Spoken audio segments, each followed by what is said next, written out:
Form 4 English Language, third midterm test work by Ms. U.H. Shivanti De Silva. From A Passage to Africa by George Alagia, non-fiction text, page 103 to 107. Objectives: how to analyze a text, how to identify themes and techniques, how to write an exam-style answer, how to write a short story.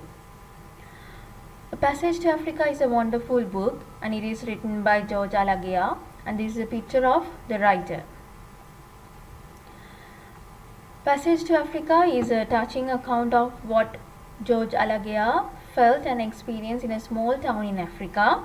The title itself is significant because the noun passage is ambiguous and it describes about a journey to Africa, but it is not mere informative work on Africa but a dedication to the country. Author's purpose: he is writing reflectively and his attitude towards the event seems to have changed since he originally reported on the event. The final line of the passage of the text emphasizes his purpose, and the empathy level is different now than it was then. So let's have a look at the text. It starts with the word I and it suggests that it is a personal account or an autobiography. The words hungry, lean, scared, betrayed are emotive words. Crisscross emphasizes that the writer has to go far away to find information. 1991 and 1992 are examples of statistics. The word but emphasizes that it is an important journey, not just an ordinary one. I will never forget suggests that it is a life-changing journey. The words Gufgadud, Burial Roads are culture-bound terms and they are derived from Somalian culture. Place the aid agencies had yet to reach emphasizes that this place is remote and it is totally away from the others. Therefore, the non-governmental agencies are unable to reach to this place. Like a ghost village is a simile and it evokes pathos as it accentuates how abandoned the people are. Gaulish manner of journalists, it emphasizes how the reporters and news telecast agencies are predators and are out to hunt for prey, which are the subjects of the telecast. Tramped from one hut to another emphasizes how the news telecast teams are unmoved by the subjects. No longer impress as much shows how the news industry are just trying to get the most striking picture and trying to make people at home feel shocked. Shocking is like the craving for a drug is again another simile used by the writer. It compares to drugs, which shows that the search for a more shocking picture is almost addictive. Written off as the same old stuff, the next accentuates how these journalists are heartless and only care about producing report. The word Amina, Habiba are again culture-bound terms. They are derived from the Somalian culture.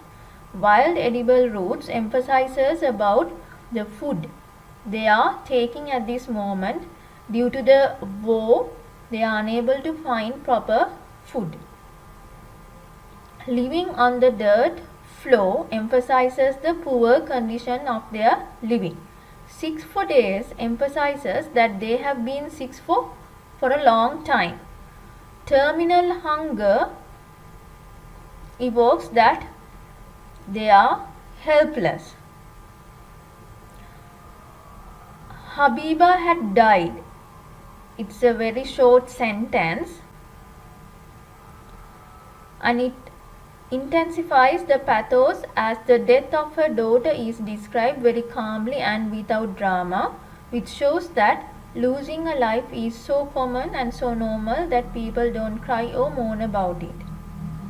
Half-Life emphasizes the passing away is so common in this part of world that is no longer a dramatic event.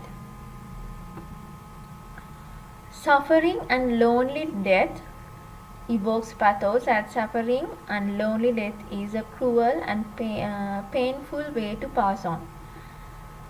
This passage is full of visual imageries, and this further emphasizes that no rituals are conducted for the funeral. Smell of decaying flesh is an olfactory image.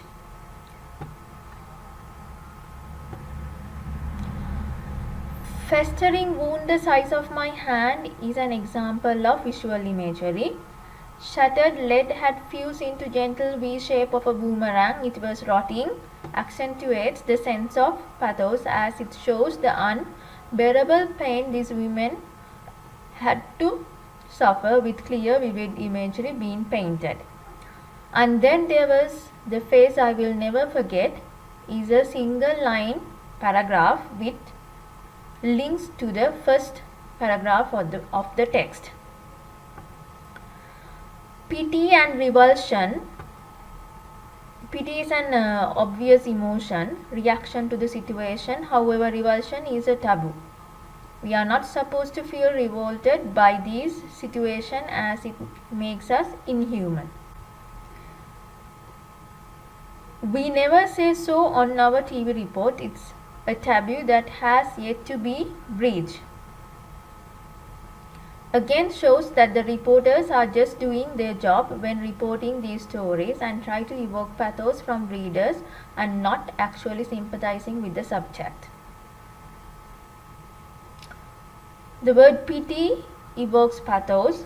Utter despair symbolizes complete giving up, and it is totally the contrast to the dignity. The word dignity emphasizes the holding on to the shreds of dignity that they are left with. An old woman will cover her shriveled body with a soiled cloth as you gaze turns towards her. This part emphasizes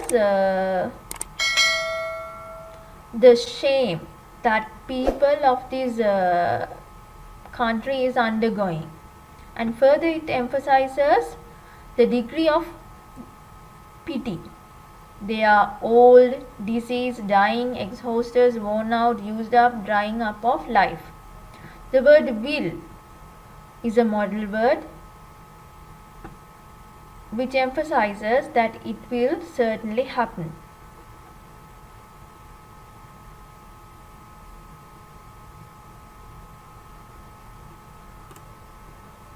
The word face.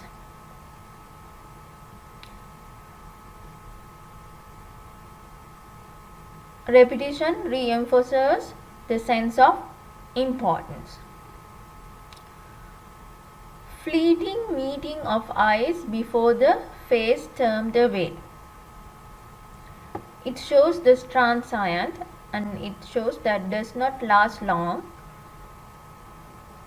Smile, again a repetition of smile is coming here, and it is an unexpected reaction, and the writer find it quite unable to define what that exact smile is. How could it be is a rhetorical question. It touched me in a way, it moved me in a way. The word me shows the impact on him. At loss of words, but by repeating its impact, he is trying to convey his emotions. And then it clicked. It's a short sentence, and it's understanding and shows the clarity of place. That's what the smile had been about. It suggests that he is confident and certain about it. No inner. It's again going back towards the normal longer sentences, explaining his moment of realization. This contrasts to the fast-paced paragraph before. His subjects. It suggests us about his experiments. Cut to heart is a metaphor which emphasizes the power of this moment.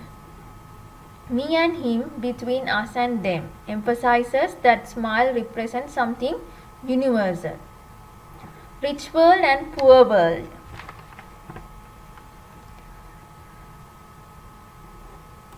It suggests that despite of the similarity and basic human connection, there is a huge difference between us and them as revealed by the separation between the two metaphorical worlds. I write the story of Gufgadu. He is determined to share the story and his experience with the readers, and still does emphasizes the lasting effect.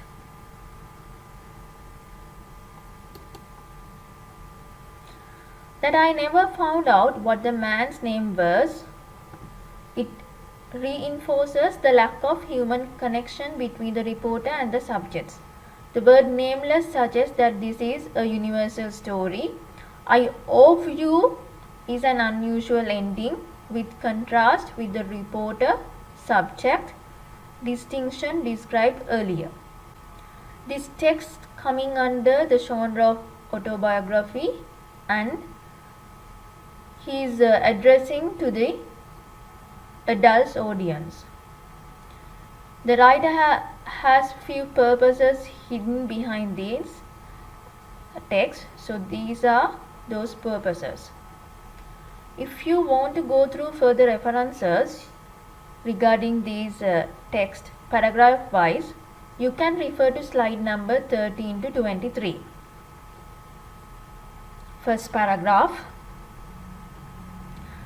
second paragraph, third paragraph, fourth paragraph, fifth paragraph, sixth paragraph, seventh paragraph, eighth paragraph, ninth paragraph, 10th paragraph, the final, and it's the 11th paragraph. Now let's move on to the language and the techniques used by the writer. The language mainly used by the writer is very emotive. He has used many emotive languages in this.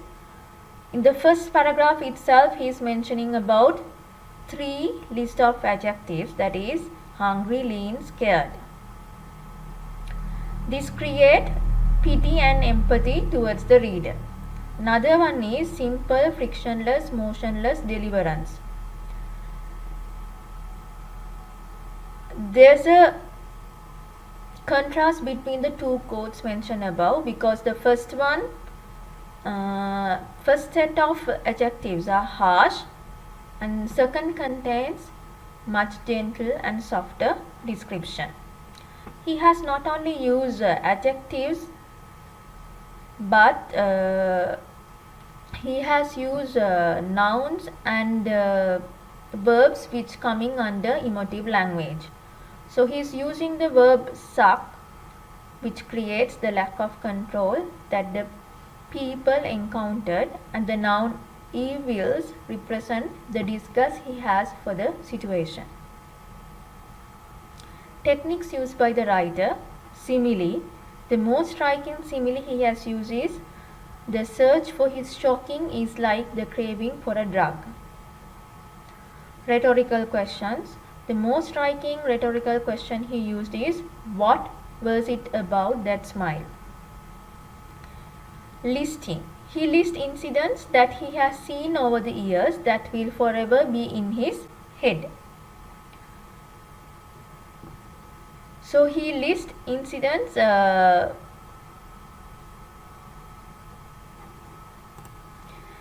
He finishes the piece with the haunting image of a man. Despite the fact the image is haunting, the man was smiling.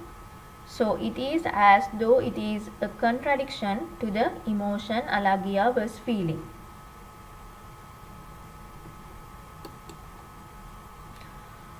For further references, I have given few links. You can follow them. There are two assessments that you have to do. Assessment number 1, you have to write an answer regarding the following question. How does the writer use language and structure to create a sense of atmosphere? You should support your answer with close reference to passage, including brief quotations. When writing this answer, you should include an introduction, show how writer uses language to create sense of atmosphere, show how writer uses structure to create sense of atmosphere, and add a suitable conclusion. Assessment number 2, you have to write a short story entitled The Smile. When writing this, you have to create an effective plot, use suitable characters, add a realistic end, try to depict a moral from the story. That is the end of this chapter. Thank you.